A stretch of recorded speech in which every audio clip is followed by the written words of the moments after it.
오늘부터 3주에 걸쳐서 삼손 이야기를 해보려고 합니다. 삼손은 참 유명한 사사이죠. 삼손이 끝나면요, 사사시대가 끝나고 왕정시대가 시작됩니다. 물론 사무엘도 사사이지만 사사기가 다루는 마지막 사사는요, 이 삼손입니다. 삼손 이야기는 논란이 분분한 부분이, 해석이 분분한 부분이 너무 많아요. 해석이 참 쉽지 않은 부분들이 참 많습니다. 그럼에도 불구하고 삼손 이야기도 다른 사사들의 이야기랑 똑같은 구조를 가지고 시작하고 있습니다. 1절을 한번 보시겠습니다. 이스라엘 자손이 다시 여호와의 목전에 악을 행하였으므로 여호와께서 그들을 40년 동안 블레셋 사람의 손에 넘겨주시니라. 여기에 똑같은 패턴이 사사기 악순환이 등장합니다. 이스라엘이 죄를 짓습니다. 무슨 죄인지는 나오고 있지 않지만 우상 숭배라는 것을 우리가 얼마든지 추론할 수 있습니다. 죄를 짓는 이스라엘 백성들을 향해서 하나님께서 어떻게 하십니까? 심판하시고 징계하시죠. 모든 죄는 하나님의 성품과 충돌하게 되어 있습니다. 하나님은 거룩하신 분이기 때문에 죄에 대해서 충돌하십니다. 이스라엘 백성의 죄는요, 반복해서 하나님의 징계를 받게 됩니다. 저는 어렸을 때 사사기를 읽으면서 참 속이 많이 상했습니다. 죄를 지어서 15차례 이렇게 범죄하면서 징계를 받는데 또 죄를 짓는 그들이 이해가 되지 않았습니다. 그런데 한참 지나다 보니까 제가 바로 그렇게 살고 있더라는 것이죠. 이스라엘 잘못을 보면서 굉장히 화가 났던 적이 있었는데 제가 바로 그런 사람이라는 것을 보고서 굉장히 놀라고 충격적이었습니다. 사사기는 저 자신뿐만 아니라 믿는 모든 사람들의 영적인 모습을 보여주고 있습니다. 인간이 가지고 있는 적나라한 죄의 모습이 그대로 나타나 있는 것이 사사기인 것이죠.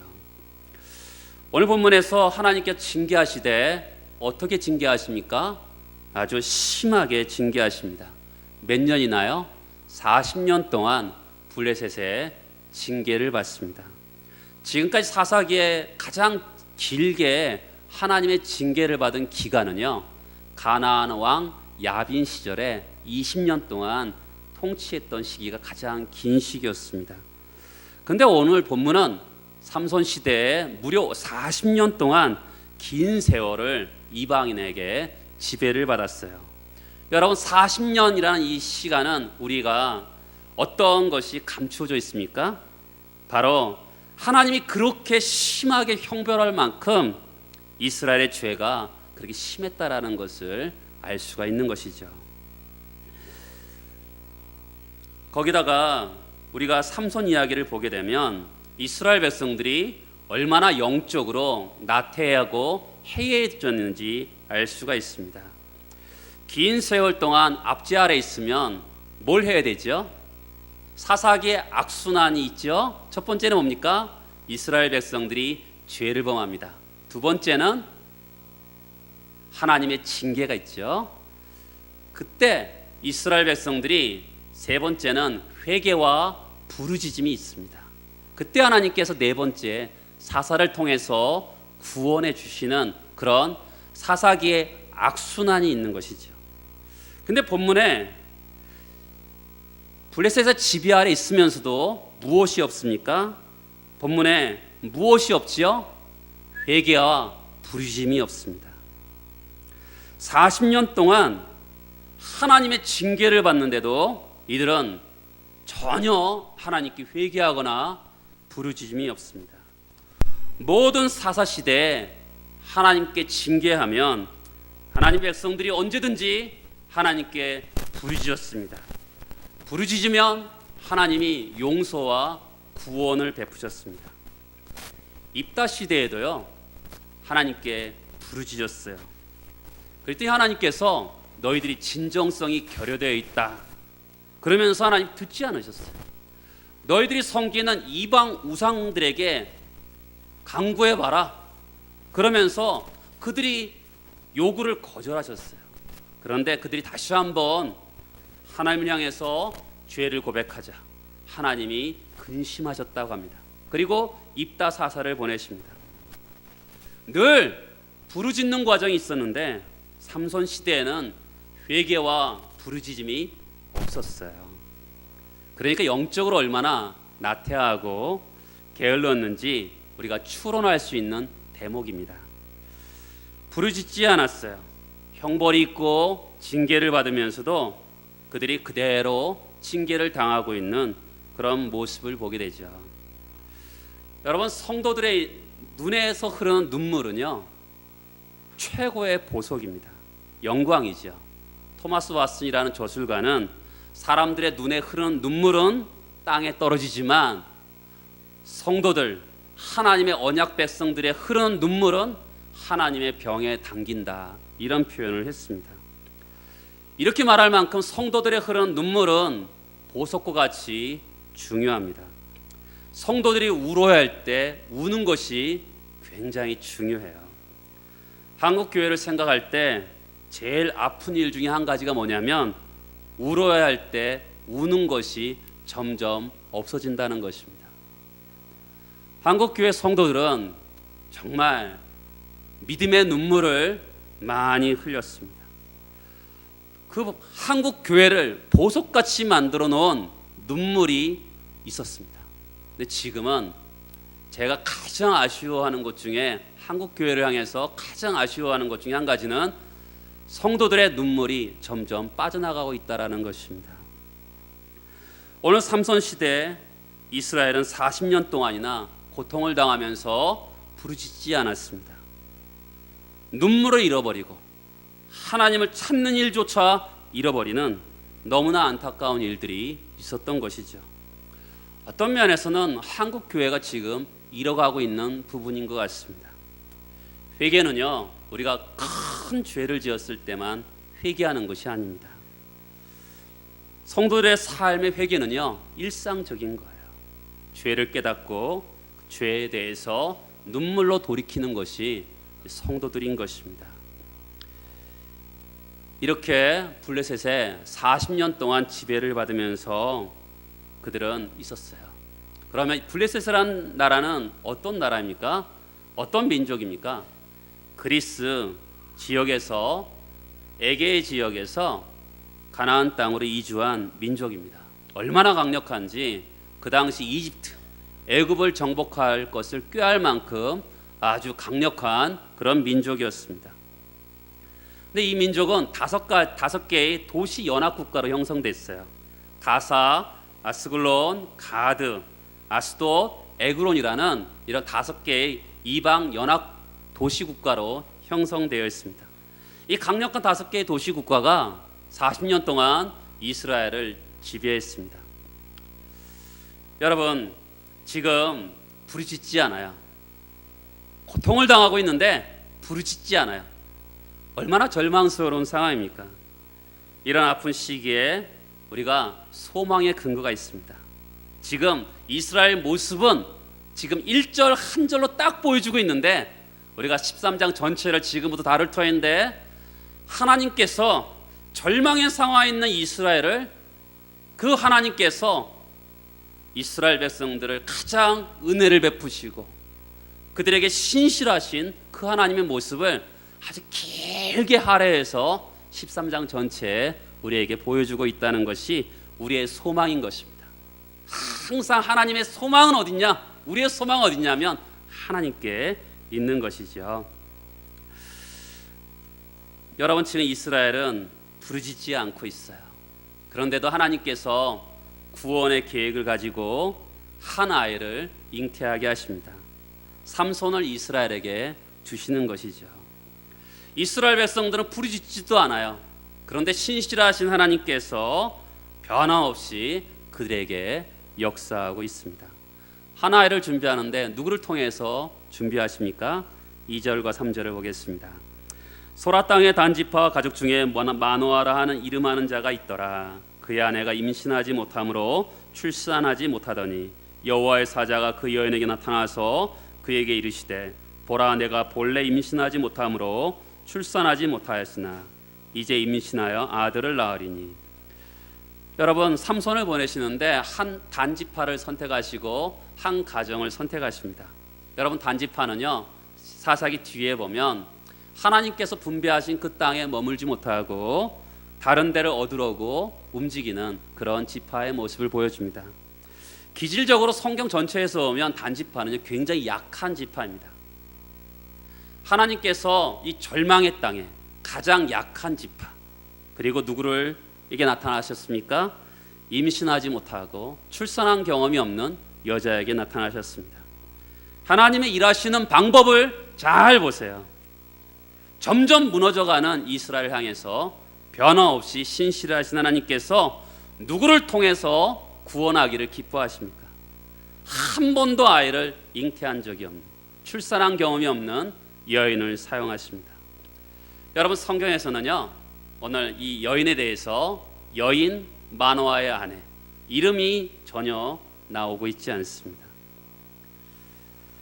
그 당시에 아이를 못 낳는 여인은요, 하나님께 저주받았다고 사람들이 손가락질했던, 조롱거리였던 그런 여인이었습니다. 불행한 여자였습니다. 모든 사람들에게 조롱과 손가락질을 당했던 여자.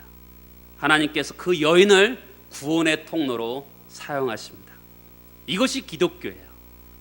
성경에 보면 온니엘 사사가 등장하는데 이 사람은 굉장히 훌륭한 사람입니다. 잘 갖추고 구비된 사람이었습니다. 하나님은 때로는 이렇게 잘 갖추고 구비된 사람을 쓰시는 경우도 있습니다. 그러나 타락의 시대에, 아픔의 시대에 상처를 가지고 절망을 가지고 있는 이 여인을 하나님이 사용하고 있다라는 것을 우리가 주목할 필요가 있어요. 절망의 땅에 절망의 여인을 사용하셔서 이 땅이 희망을 주고 있는 하나님의 모습을 볼 수가 있는 것이죠. 그러면 우리가 성경에서 가장 중요한 분이 누구십니까? 하나님이십니다. 이 아이를 못 낳는 여인, 절망의 여인입니다. 그리고 절망의 땅의 이스라엘 백성들입니다.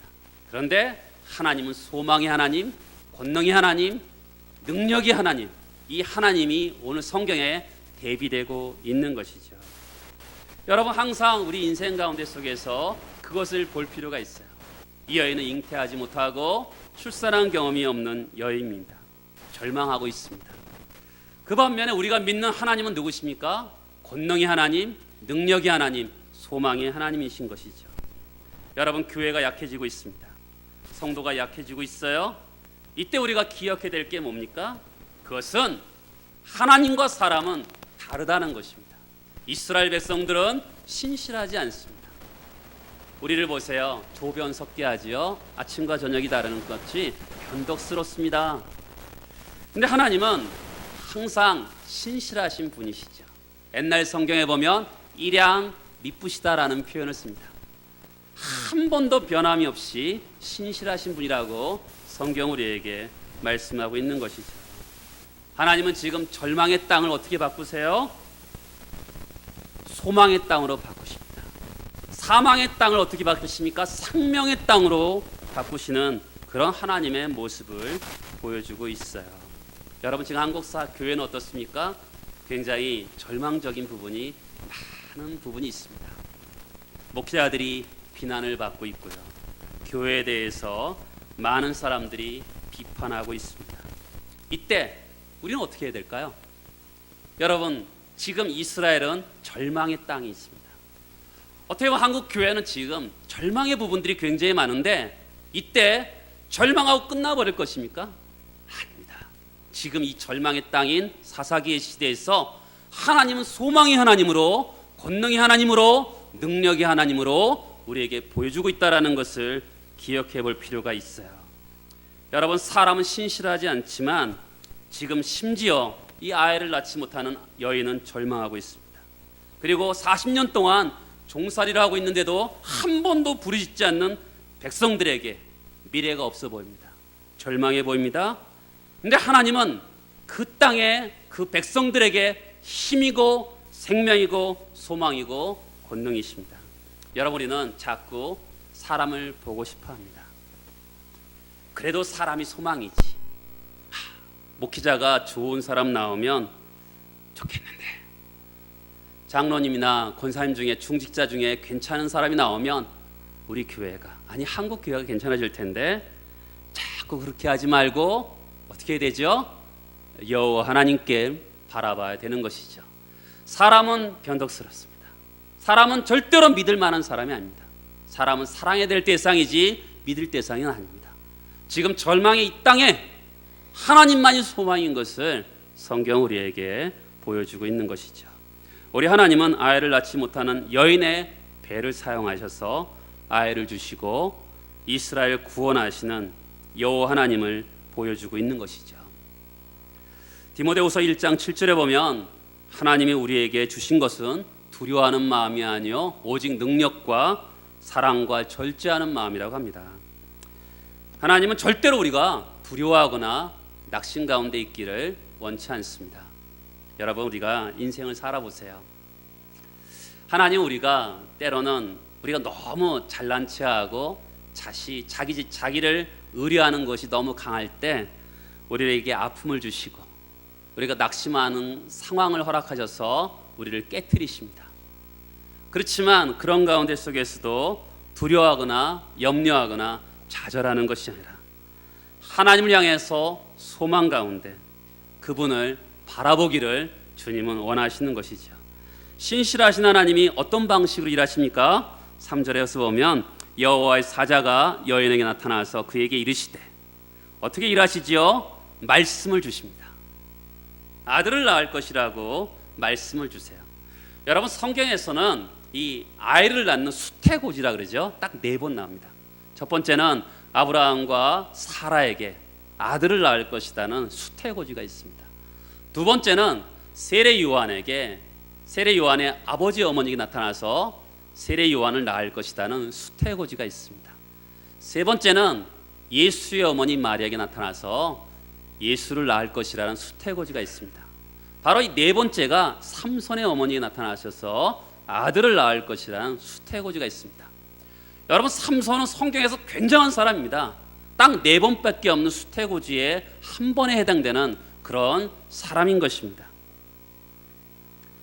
근데 여러분, 하나님 어떻게 일하시냐면 말씀을 주십니다. 제가 이렇게 교회에서 목회하면서 느끼는 것은 많은 성도들은 말씀을 주시기보다 하나님이 일을 해결해 주기를 원하십니다. 내가 지금 어려운데, 우리가 이렇게 인생을 살면서 2가지만 있으면 이렇게 보면 여러 가지가 필요하지만 하나님께 더 이상 믿음대로 살 것 같은 생각이 들 때가 있어요. 하나님, 어떤 말씀 주지 마시고 현찰 좀 주세요. 우리 남편 월급 봉투 좀 두둑하게 몇 장만 올려주시면 참 고맙겠습니다. 그리고 우리 아들, 딸 1등까지는 바라지 않지만 2, 3, 4등 정도만 하면 좋겠습니다. 그러면 제가 하나님 잘 믿을게요. 이렇게 우리는 보통 생각하는데 하나님은 그렇게 하시지 않고 말씀을 주세요. 우리는 가끔 어떤 체험을 원합니다. 하나님 앞에 기도했더니 하나님께서 이렇게 일을 이루어 주셨다, 너무 하나님께서 감사하다, 우리는 어떤 체험을 원하는데 하나님은 우리에게 말씀을 주십니다. 말씀을 주면서 말씀을 붙잡고 하나님을 기대하고 신뢰하면서 그 말씀이 이루어내는, 하나님과 소통하면서 그 말씀대로 하나님께서 정말 이루어졌구나라고 감사하는 것을 하나님이 원하십니다. 하나님은 우리를 인격적인 소통으로 말씀을 주시면서 초대하세요. 여러분, 부부가 우리 살아보잖아요. 결혼하기 전에는 저 남편 될 사람이 돈 잘 벌고 결혼해서 아이들 잘 크면 참 행복하겠다라고 생각하는데, 여러분, 부부가 살아보니까 정말 중요한 게 뭐예요? 말이 통하는 겁니다. 그렇죠? 마음과 마음이 통하고 말과 말이 소통되기 시작하면 그 가정은요 너무 행복하고 감격이 있습니다. 그것이 얼마나 어려운지 알죠? 30년 동안 자기 논리와 자기 경험과 자기 중심으로 자기 생각으로 이렇게 살아왔는데 그것을 깨트리고 부부와 소통한다는 게 그게 쉽겠어요? 여러분, 부부가 소통한다는 게 뭐예요? 자기를 깨트리지 않으면 절대로 부부가 소통할 수가 없는 거거든요. 그것처럼 하나님께서 우리에게 말씀을 주세요. 말씀을 주시면서 우리가 그 말씀을 받기가 어려운 상황이 많습니다. 근데 하나님께서 우리를 네 생각, 네 고집, 네 논리가 아니라 말씀으로 한번 소통을 해보자, 우리에게 인격적으로 다가오시는 거죠. 그러면서 그 말씀을 붙잡고 정말 의지했더니 정말 이루어졌구나. 그것을 하나님이 원하시는 것입니다. 하나님은 여인을 찾아오셔서 말씀을 주시면서 당부하십니다. 4절에 보면 그러므로 너는 상과 포도주와 독주를 마시지 말지며 어떤 부정한 것도 먹지 말지니라. 그리고 아이가 태어나거든 머리카락에 삭도를 대지 말고 그 아이가 나실인인 줄 알고 키우라. 이렇게 지침을 주면서 5절 뒷부분에 이렇게 합니다.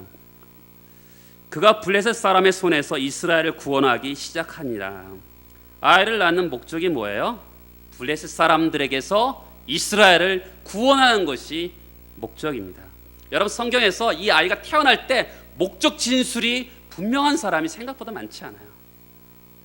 이스라엘 백성들은 두 번의 포로기를 겪지요. 애굽에서 400년 동안, 바벨론에서 70년 동안 포로기를 겪습니다. 그러니까 40년이라는 이 고통의 세월이 결코 짧지 않은데 이 고통을 해결할 수 있는 구원자를 주시는 목적이 이 아이가 태어나는 목적이죠. 이스라엘을 구원하는 것이 이 아이의 잉태의 핵심입니다. 그런데 여러분 7절을 보세요. 이 여인이 남편에게 하는 이야기입니다. 보라, 내가 임신하여 아들을 낳으리니 이제 포도주와 독주를 마시지 말며 어떤 부정한 것도 먹지 말라. 이 아이는 태에서부터 그가 죽는 날까지 하나님께 바쳐진 나신이 됨이라 하더이다 하니라. 이 여인이 남편에게 말하는데 결정적인 것이 하나 빠졌어요. 뭘 빠졌습니까? 이 아이가 이스라엘을 구원하기 시작할 것이다. 이게 빠졌어요. 이 여인은 절망의 여인이었습니다. 그 당시에 저주받은 여인이라고 할 만큼 아기를 잉태한 적도 없고 출산한 적이 없어요. 뭐에 관심이 많겠어요? 내가 이제 저주받는 인생에서 끝나는구나. 아이를 잉태하고 아이를 출산하는 거나 여기만 관심이 있는 거죠. 그래서 그 사자가 전한 것 중에 자기가 저주에서 벗어나는 이야기만 남편에게 한 것입니다. 여러분, 많은 경우에 우리도 비슷하죠. 우리도 구원을 주셨죠. 근데 하나님이 무엇을 하고 싶은가? 거기에 관심이 없고 우리가 무조건 구원받은 것에 대해서 관심이 많습니다. 우리가 못 살았는데 잘 살게 되고, 우리가 굉장히 낮은 위치에 있었는데 존귀하게 되고, 이런 것을 복이라고 여기면서 지난 이렇게 세월 동안 살아왔습니다. 반쪽짜리죠. 사실은 하나님이 우리에게 복을 주신 목적이 있는데 그 목적은 모르고 복만 유지하고자 하는 그런 속성을 우리가 가지고 있었어요. 저희 어머니도 그랬습니다. 제가 대학교 시절에 법학과를 다닐 때 몸이 아팠어요. 그때 제가 하나님께 서원했습니다. 하나님, 제가 저를 고쳐주시면 하나님의 일을 하겠습니다. 그랬더니 정말 저를 고쳐주셨어요. 그랬더니 우리 어머니가 내가 낳자마자 딱 하시는 이야기가 너 이제 목사 못 돼, 이거였습니다. 우리 어머니는 뭐에 관심이 있었습니까? 내가 병 낫는 것만 관심이 있고 병을 통하여서, 낫음을 통해서 하나님의 일을 하는 것에는 관심이 없으셨어요. 반쪽짜리였죠. 우리는 대부분 거기에 관심이 많습니다. 이 여인도 마찬가지예요. 아이를 낳는 것에 관심이 있지 그 아이가 태어나서 이스라엘을 구원하는 것에 그것은 관심이 없어요. 지금 이 여인은 아이를 낳는 것만 함몰되어 있습니다. 주님이 그렇게 하신 이유는 이스라엘을 블레셋에서부터 구원해내는 것이 더 중요한 주제인데 관심도 없고 말도 없고, 그렇지요? 이제는 이런 자리에서 벗어나야 되죠. 우리가 자녀들이 이렇게 표현할 수 있죠. 공부 잘해서 하나님 축복받았고 건강해서 어떻게 해요? 아프리카 선교사 보냅시다. 이런 거랑 비슷한 거예요. 이해되시죠? 그러니까 우리는 주로 이 한쪽짜리, 반쪽짜리에 관심이 있고 뒤에 하나님께 그를 통해서 행하고자 하시는 아름다운 열매에 대해서는 관심이 없는 것이죠. 삼손의 아버지 마노아를 한번 보세요. 마노아 아내가 와서 그 말을 하면 그렇구나, 기도하면 될 텐데. 8절을 보세요.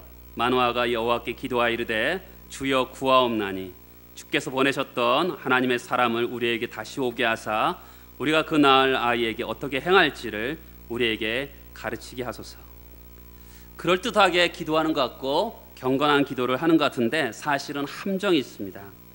여러분, 남편과 아내는 한 몸이죠. 그러니까 아내에게 말씀하셨으니까 그대로 그것을 듣고서 감사하구나 하고 그 아이를 그렇게 기르면 될 텐데, 부인을 불신하는 남자의 어떤 고질병의 모습을 볼 수가 있고요. 두 번째는 더 아주 결정적인 함정이 있는데, 이 아이를 어떻게 기를 것인가. 여러분, 나시린으로서 아이를 어떻게 기를 것인가는 민수기 6장에 이미 성경에 기록되어 있습니다. 아이를 어떻게 키울 것인가 신명기 6장에도 기록되어 있는 것이죠. 그러니까 이미 성경에 있는데 성경에 대해서 무지하기 때문에 하나님 가르쳐 주세요라고 기도하고 있는 것입니다. 이 남자의 치명적인 결함은 두 개죠. 그 아내를 신뢰하지 않고, 두 번째, 성경을 모르는 그런 무지를 경험하고 있는 것이죠. 하나님의 사자가 나타났습니다. 뭐라 그러시냐면 13절에 보면 내 아내가 아내한테 말한 대로 그렇게 하라, 이렇게 얘기하고 끝나요. 마노아도 참 부족함이 많은 사람입니다. 그리고 기쁜 소식을 전하러 온 사자를 대접하고 싶어요. 15절에 보면 마노아가 여호와의 사자에게 말하되 구하옵나니 당신은 우리에게 머물러 서서 우리가 당신을 위하여 염소 새끼 하나를 준비하게 하소서. 이것은 그 당시 히브리 문화 중에 핵심입니다. 나그네 환대법을 얘기하고 있어요. 아직 이 사람이 여호와의 사자인지 모르는 거예요. 그래서 염소 새끼를 잡으니까 여호와의 사자가 뭐라 합니까? 나는 먹지 않을 것이다. 너희가 잡고 싶으면 하나님께 번제로 드리라. 힌트를 주는데 이 마노아는 이분이 여호와의 사자인 것을 분별하지 못합니다. 그래서 밥을 대접하려고 하니까 나는 밥을 먹지 않겠다. 그것을 하나님께 번제로 드리라. 힌트를 주는데 눈치를 못 채는데, 염소새끼와 소제물, 곡식이죠. 곡식을 바위에 두니까 불이 제단에서 나와서 모든 음식을 사르고, 그리고 여호와의 사자는 그 불꽃을 따라 사라져 버립니다. 그러자 마노아가 뭐라 그럽니까? 우리가 큰일 났다. 전통대로 하면 하나님을 봤으니까 우리가 죽을 것이다. 큰일 났다라고 합니다. 이때 마노아의 아내는 정말 영적인 센스가 참 좋은 것 같습니다. 요즘 말로 우리 청소년들이 하는 말로 촉이 좋습니다. 그리고 합리적으로 이야기합니다. 23절을 보세요. 그의 아내가 그에게 이르되 여호와께서 우리를 죽이려 하셨더라면 우리 손에서 번제와 소제를 받지 아니하셨을 것이요 이 모든 일을 보이지 아니하셨을 것이며 이제 이런 말씀도 우리에게 이르지 아니하셨으리라 하였더라.